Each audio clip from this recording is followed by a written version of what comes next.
안녕하세요. 생활인의 시계 김생활입니다. 오늘은 볼사의 하이드로카본 다이버 크로노그래프 모델을 살펴볼 텐데요. 이 시계는 아웃도어 라이프 스타일을 즐기는 분들께 어울릴 것 같아서 뭔가 그런 세팅에서 이 시계를 소개해 드리려고 어디 가서 이걸 촬영하나 고민을 했는데 간월제로 가는 길 앞에 나와 있습니다. 간월제는 억새 군락지로 상당히 유명한 곳이에요. 가을 정취를 느끼기 위해서 많은 분들이 찾는 곳인데 멋지게 억새가 이렇게 깔려 있는 모습도 보여드리고 시계도 좋은 세팅에서 보여드리려고 합니다.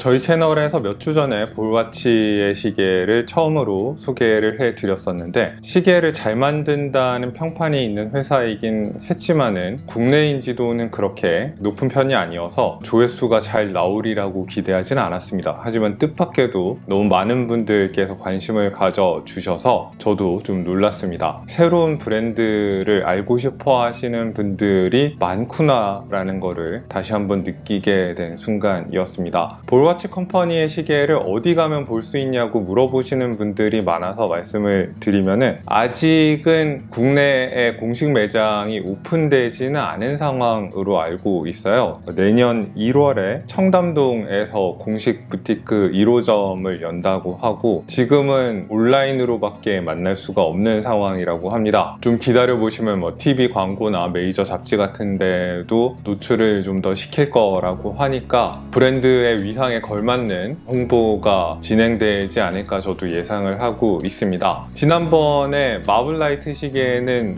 40mm 버전의 재고가 들어오면 저도 한번 구매를 검토하겠다고 담당자님께 말씀드려 놓은 상태거든요. 이래서 시계 채널을 하면은 돈이 모이지가 않습니다. 근데 댓글에서 마블라이트도 물론 좋은 시계지만은 볼의 핵심은 하이드로카본 시리즈다라는 말씀을 해주셔서 그러면 하이드로카본은 도대체 얼마나 좋다는 얘기일까 담당자님께 문의를 드려가지고 지금 하이드로카본 시리즈 중에 재고가 확보되어 있는 것이 있다면은 저희 채널로 보내달라고 해서 이 리뷰가 성사가 됐습니다. 제가 살펴볼 모델은 이름이 굉장히 길더라고요. 한 번에 잘 될지 모르겠는데 한번 해볼게요. 엔지니어 하이드로카본 서브마린 워페어 세라믹 크로노그래프, 이렇게 이름이 상당히 긴 시계인데 예전에는 다이버 시계는 타이머 역할을 하는 베젤이 위에 달려 있으니까 크로노그래프 기능을 굳이 결합하는 게 쓸데없는 컴플리케이션이라고 생각을 했었는데요.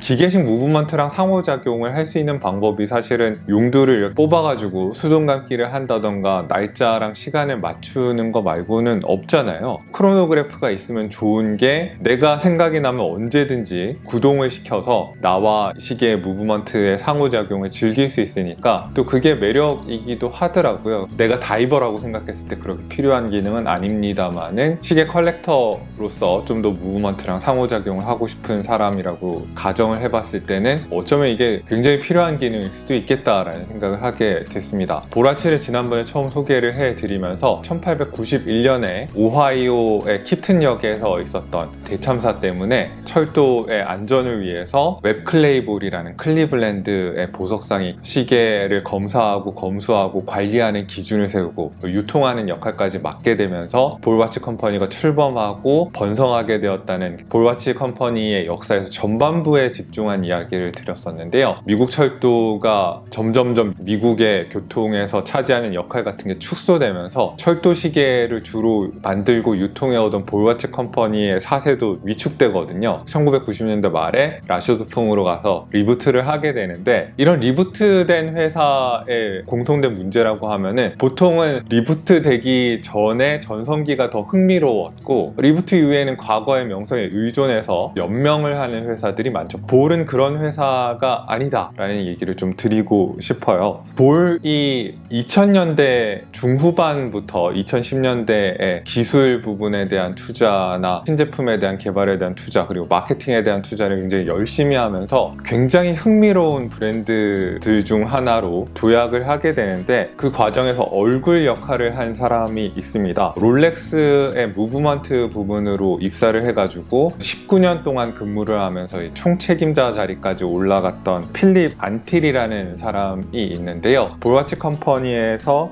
2008년에 이분을 영입을 하게 됩니다. 총 기술 책임자 자리, Chief Technology Officer라는 자리를 신설을 해가지고 이분한테 줍니다. 그러면서 하시고 싶은 거 다 해보라는 식으로 거의 정권을 주다시피 하는데, 수십 개의 특허로 보답을 해줍니다. 여러분들도 아마 확인하실 수 있을 텐데, 구글 페이턴트 같은 사이트에 들어가서 검색을 해보면은 볼와치 컴퍼니라는 이름이랑 이 필립 안틸이라는 이름이 같이 뜰 겁니다. 오늘 다루게 된 독특한 용두 보호 시스템이라든지 무브먼트를 충격으로부터 보호하는 어몰타이저 시스템 같은 거, 그리고 오늘 나오지는 않지만은 스프링 락이나 로터락 같은 추가적으로 무브먼트를 보호하는 기술들까지 극한 상황에서 사용할 수 있는 시계를 염두에 두고 적용될 수 있는 특허들을 상당히 많이 만들어줍니다. 하고 싶은 거 다 해보시라고 총 기술 책임자 자리를 줬더니 정말 자기가 하고 싶었던 실험들을 볼와치의 시계들로 다 해본 거죠. 여러분들께서 각종 특허로 무장한 극한 상황을 염두에 두고 제작된 툴와치를 사랑하시는데, 이 분야의 강자라고 하면 지인이나 다마스코 같은 회사가 있잖아요. 지인이나 다마스코는 독일 회사라 그런지 굉장히 디자인이 금욕적이죠. 그래서 스위스 시계다운 화려함 같은 것도 같이 추구하시는 분들이라면은 아마 볼와치가 답변을 제공하지 않을까, 그런 생각이 듭니다.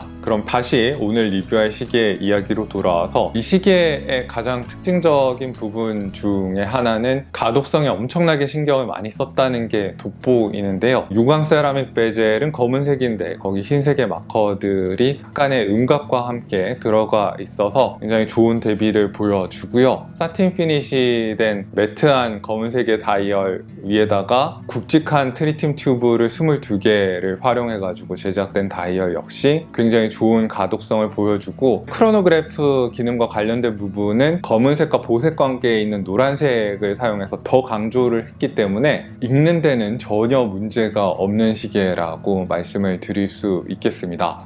밤의 가독성은 말할 필요도 없을 것 같아요. 볼와치 컴퍼니는 꾸준히 트리튬 튜브를 활용한 야광을 선보이고 있는데, 이 트리튬 튜브는 축광 방식의 야광과 달리 트리튬이 붕괴하면서 나오는 베타선이 튜브 안에 있는 미세가스, 발광물질과 부딪히면서 나오는 빛을 통해서 야광을 선보이고 있기 때문에 야광 성능이 낮에 빛을 쬐주든 쬐주지 않든 좋다는 말씀을 드릴 수 있고, 스위스의 크로노그래프들이 크로노그래프임에도 불구하고 시간 인덱스나 시분침 정도에만 야광을 넣고, 크로노그래프 관련된 기능에다가는 야광 기능 안 넣어가지고 어두운 곳은 활용할 수 없는 경우가 많은데, 볼와치 컴퍼니 같은 경우에는 크로노그래프와 관련된 서브 바늘에도 다 트리튬 튜브를 적용해줘가지고 확인할 수 있다는 거, 이건 굉장히 칭찬할 만한 점이라고 할 수 있겠습니다. 베젤 부분의 야광은 슈퍼루미노바를 쓰고 있습니다. 축광 방식의 야광을 쓰긴 했지만 이것도 돈을 아낀 야광이 아니라 굉장히 좋은 밝기와 지속력을 가진 야광이라고 말씀을 드릴 수 있겠습니다. 그리고 내충격 기능에 대한 강조도 좀 해야 될 것 같은데, 어몰타이저라고 무브먼트를 충격으로부터 보호하는 케이지가 이 시계에는 들어갔는데, 내충격 기능을 검사하기 위해서 시계를 3번 강하게 치는데 크리스탈 위에서도 치고, 이 시계의 사파이어 크리스탈이 4mm 정도의 두께를 가지고 있다고 해요. 4mm의 크리스탈로 시계 윗부분을 보호를 하고, 이제 9시 방향에서도 한번 시계를 치고, 그 다음에 시계가 가장 취약한 용두 부분에 있는 3시 방향에서도 시계를 내리쳐가지고 충격에 무브먼트가 영향을 받는지 안 받는지 검사를 한다고 합니다. 그럼 취약한 3시 방향 내충격 기능은 어떻게 보완했냐 그러면은, 어몰타이저에 더해가지고 볼사에서 특허를 받은 크라운 가드, 그러니까 용두 보호 시스템이 하나 더 있습니다. 생긴 것도 굉장히 독특하게 생겼는데, 이 시계의 용두를 풀려면은 바로 이제 용두를 만질 수 있는 게 아니라 크라운 가드 위에 있는 푸셔 같은 거를 살짝 누르면은 용두 보호 시스템이 열리거든요. 이 용두 보호 시스템을 밑으로 내린 다음에 이제 용두에 접근할 수 있도록 되어 있습니다. 이 용두 보호 시스템이 용도를 덮고 있을 때는 내충격 기능이 보장된다, 이런 개념인 것 같아요. 이 시계는 어떻게 봐도 작은 시계는 아닙니다. 42mm 시계라도 40mm의 미드 사이즈 느낌에 더 가까운 시계들도 요즘 많이 나오거든요. 하이드로카본 시리즈는 아닙니다. 이 시계는 케이스 직경이 42mm인데 체감은 오히려 45mm에 더 가까운 굉장히 커다란 느낌의 시계이고, 러그 투 러그가 53.3mm니까 굉장하고, 어몰타이저 같은 내충격 기능을 가진 케이지가 케이스 안으로 들어가고 300m 방수 성능의 두께로 악명 높은 벨주 7750 크로노그래프 무브먼트까지 들어가니까 두께를 좋게 만드는 건 거의 불가능에 가까웠던 것 같아요. 그래서 두께가 18mm고 브레이슬릿을 제 17.2cm 손목둘레에 맞게, 그거보다 조금 느슨하게 조정하긴 했지만 그렇게 맞게 조정했을 때도 무게가 233.8g으로 두껍고 무겁고 큽니다. 이건 확실하고요. 시계줄을 연결하는 방식도 나사 두 개를 통해서 연결을 하도록 되어 있어서 굉장히 강력하게 체결되어 있거든요. 이게 이런 방식으로 체결할 수 있는 시계줄이 또 있을 것 같지 않다는 생각이 들어서 시계줄 교체는 볼사의 재치 시계줄 아니면 불가능할 것 같다는 생각이 들고, 러그 폭도 통상적이지 않은 21mm입니다. 사실은 이 브레이슬릿을 바꿔서 찬다는 게 이 시계에 대한 모욕이라고 느껴질 정도로 브레이슬릿이 굉장히 단단한 느낌? 시계에 착 맞는 느낌? 그런 게 있습니다. 너비는 21mm로 시작해서 18mm로 좁아지고요. 클래스프의 크기는 다시 20mm로 커지는 그런 형태를 하고 있습니다. 이번에는 904의 스틸이 아니라 316의 스테인리스 스틸을 사용하고 있습니다. 그러니까 일반적인 스틸 시계랑 같은 소재를 사용한 건데, 소재는 이번에 특별한 게 없다고 해도 케이스의 피니쉬는 상당히 좋습니다. 일단 케이스 자체는 굉장히 촘촘하고 결이 선명한 사틴 브러쉬로 피니쉬가 되어 있는데, 이걸 배경으로 해가지고 유광 폴리시된 세라믹 베젤이나 아니면 용두 가드 부분과 크로노그래프 푸셔 부분의 폴리시된 부분들이 좀 더 부각이 되도록 이렇게 대비 효과를 이루도록 만들어져 있는 케이스이고요. 브레이슬릿은 예술입니다. 볼와치가 자기 스타일이 분명한 브레이슬릿을 제공해 주고 있는데, 여러 가지 피니쉬를 교차로 적용해 가지고 다채로운 느낌이 드는 그런 브레이슬릿을 제공하고 있습니다. 가운데 부분은 폴리시가 되어 있고 가장자리 부분은 브러쉬가 되어 있는데, 브레이슬릿의 가장자리 부분에 또 빗면 같은 것들을 줘가지고 더 보는 즐거움이 있는, 더 잘 만들어진 브레이슬릿을 보는 것 같은 느낌이 들도록 제작이 되어 있습니다. 클래스프도 이게 볼사가 특허를 가지고 있는 독특한 방식의 클래스프라고 하는데요. 일단 이 클래스프를 닫은 상태에서 보시면은 과거에 그 볼와치를 유명하게 해줬던 레일로드 스탠다드 로고가 근사하게 새겨져 있는 게 멋있고, 여러분 굉장히 놀라운 게 일반적인 클래스프에서 많이 보이던 마찰식으로 붙었다 떨어지는 그런 클래스프가 아니라 볼 베어링이 밑에서 돌아가고 있는 클래스프입니다. 클래스프의 실체감도 그렇고 돈을 절약해서 만든 그런 클래스프는 아니다 라고 말씀을 드릴 수 있고, 양쪽으로 열리는 방식의 클래스프인데 이 양쪽 클래스프에 전부 다 다이버스 익스텐션이 달려 있습니다. 그래서 만약에 여러분이 잠수복 위에 차신다면은 다이버스 익스텐션을 활용을 해가지고 시계줄을 늘릴 수 있다고 말씀을 드릴 수 있고, 다이버스 익스텐션도 굉장히 튼튼하게 만들어져 있고, 다이버스 익스텐션이 열리는 구간에도 볼 베어링을 사용을 했어요. 그래서 이거는 어떻게 봐도 저렴하게 만든 브레이슬릿은 아닌데, 이 브레이슬릿이 장점이기도 하면서 볼와치의 약점이기도 한데, 약점이라는 건 무슨 말이냐면은 이 시계가 굉장히 크고 무겁지 않습니까? 그래서 손목에 어느 정도는 딱 맞게 이렇게 길이 조정을 할 수 있어야 편안한 착용감을 얻을 수 있을 텐데, 안타깝게도 볼와치는 이 특허받은 클래스프에다가 미세 조정 기능을 넣는 거를 안 하고 있어요. 안 하는 건지 못 하는 건지 모르겠는데, 이 구조에다가 미세 조정 칸을 넣는 게 생각보다 쉽지 않은 건지 모르겠는데, 물론 반칸짜리 링크가 브레이슬릿에 달려 있기 때문에 어느 정도까지는 섬세한 길이 조정이 되는데 아주 완벽하진 않다. 그래서 여러분들의 손목 형태에 따라서 약간 크거나 작게 조정해야 될 수 있다, 이런 거는 좀 아쉬운 점입니다. 이 시계의 베젤의 사용감은 굉장히 만족스럽다는 말씀을 드릴 수 있겠습니다. 120클릭의 단방향 회전식 베젤인데 코인 엣지에다가 탭까지 결합을 해가지고 그립감이 좋습니다. 저는 이 탭 같은 걸 왜 베젤에다 쓰는지 모르겠다는 생각을 늘 했었는데 코인 엣지랑 같이 사용되면 이게 사용하기가 편하네요. 베젤 클릭하면 굉장히 선명하고 묵직한데 그렇다고 빡빡하고 건조한 느낌은 아닙니다. 스프링의 탄력이 느껴지는 좀 쫄깃쫄깃한 느낌의 베젤인데요. 제 생각에는 튜더 블랙베이보다 조금 묵직하고 좀 더 탄성이 있는 정도를 생각하시면 될 것 같습니다. 이 다이얼이 가독성만 좋은 다이얼은 아니고 심미적으로 보는 재미도 꽤 있다라는 말씀도 드릴 수 있을 것 같습니다. 르호 부분이 굉장히 입체적으로 2단으로 이렇게 깊이감 있게 내려가도록 제작이 되어 있어서, 그리고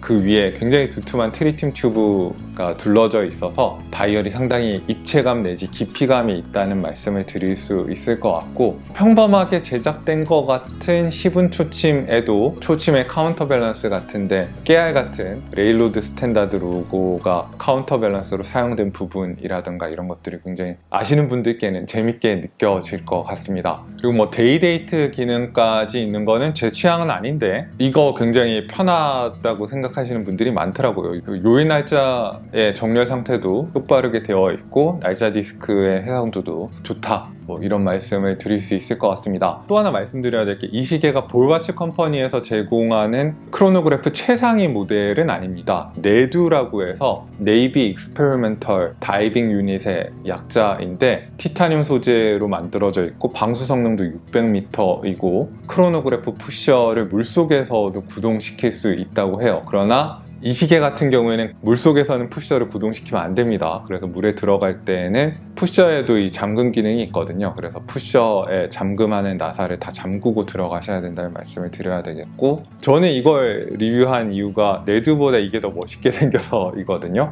네두보다 디자인 자체는 이 서브마린 워페어 모델이 더 멋있다라는 생각이 듭니다. 이 시계의 무브먼트는 에타 7750, 벨주 7750 기반의 무브먼트가 들어가는데 단방향 로터라서 특유의 소음과 진동은 있습니다만은 제 생각에 이런 크고 무거운 시계를 즐기는 분들이 그 정도 가지고 불편함을 호소하지는 않을 것 같고, 퍼포먼스가 이미 오랫동안 검증된 무브먼트니까 특별하진 않아도 뭐 믿을만하다, 뭐 이 정도로 생각하시면 될 것 같고, 더 상위 모델인 네두에는 크로노미터 버전의 벨주 7750이 들어갑니다만은 여기는 크로노미터 버전이 아니다. 푸셔의 사용감은 캔 방식의 크로노그래프이기 때문에 좀 빡빡하다는 느낌이 드실 겁니다. 그리고 케이스백에다가 정교한 그림 같은 거를 집어넣는 일을 볼와치 컴퍼니가 굉장히 잘 하는데, 볼와치 컴퍼니 홈페이지나 관련 정보를 다 검색해봐도 이게 뭔지에 대한 설명은 없더라고요. 있으면 참 좋을 것 같은데 이렇게 멋있게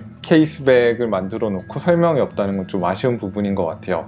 높은 방수 성능의 시계와 어울리는 스크루인 방식으로 결합된 케이스백입니다. 하이드로카본 시리즈를 살펴봤는데 볼와치 컴퍼니에서 메인은 하이드로카본이라는 말씀을 왜 하셨는지 이해할 만한 짱짱하게 탄탄하게 잘 만드는 시계 회사구나 라는 걸 다시 한번 느꼈습니다. 제 취향을 물어보신다면 저는 여전히 마블라이트가 더 매력적인 시계이고, 하이드로카본 오리지널 모델이 있던데 여기에는 필립 안틸이 개발한 특허들이 좀 더 많이 들어간다고 하더라고요. 가격도 좀 더 저렴하다고 하고, 그래서 이 모델도 조만간 볼와치의 허락을 얻어가지고 빌려가지고 리뷰를 해보도록 하겠고요. 자, 지금까지 볼와치 시계를 2번을 리뷰를 하면서 한 번은 굉장히 볼와치답지 않은 단정하고 차분한 시계를 소개를 해드렸고, 이번에는 가장 어쩌면 볼와치스러운 좀 남성적이고 강인한 느낌의 시계를 소개해 드렸습니다.